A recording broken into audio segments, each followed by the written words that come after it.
नमस्कार, आप देख रहे हैं कनपुरिया एक्सप्रेस। चलिए रुक करते हैं इस खास खबर की ओर। रंगों का त्योहार होली खुशियों और उमंग का प्रतीक माना जाता है, लेकिन क्या आप जानते हैं कि इस त्योहार से एक खौफनाक और रहस्यमयी कहानी भी जुड़ी हुई है। क्या आपने कभी सोचा है कि होलिका दहन का असली रहस्य क्या है? क्यों एक राक्षसी बहन अपने ही भतीजे की हत्या की योजना बनाती है? और सबसे बड़ा सवाल, आग से न जलने वाली होलिका खुद ही जलकर राख क्यों हो गई?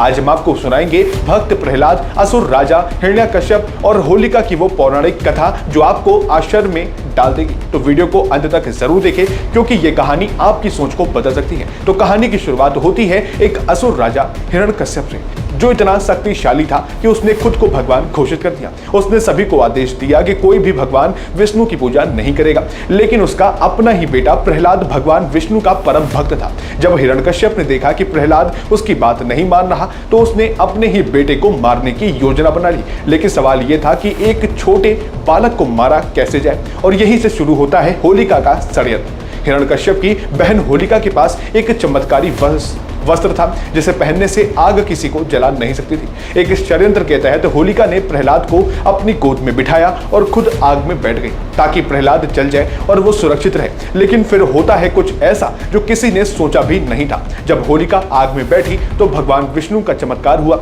अचानक हवा चलने लगी और वो चमत्कारी वस्त्र उड़कर प्रहलाद के ऊपर आ गया, जिससे प्रहलाद बच गए, लेकिन होलिका जलकर राख हो गई। क्या यह सिर्फ एक संयोग था, या होलिका को उसकी साजिश की सजा मिली? दोस्तों, होलिका दहन केवल एक कहानी नहीं, बल्कि एक गहरा संदेश भी है। यह हमें सिखाता है कि बुराई का अंत निश्चित है और सच्चे भक्त की रक्षा स्वयं ईश्वर करते हैं। तो जब आप इस बार होलिका दहन करें, तो याद रखें कि ये केवल एक परंपरा नहीं, बल्कि अच्छाई की बुराई पर जीत का प्रतीक है।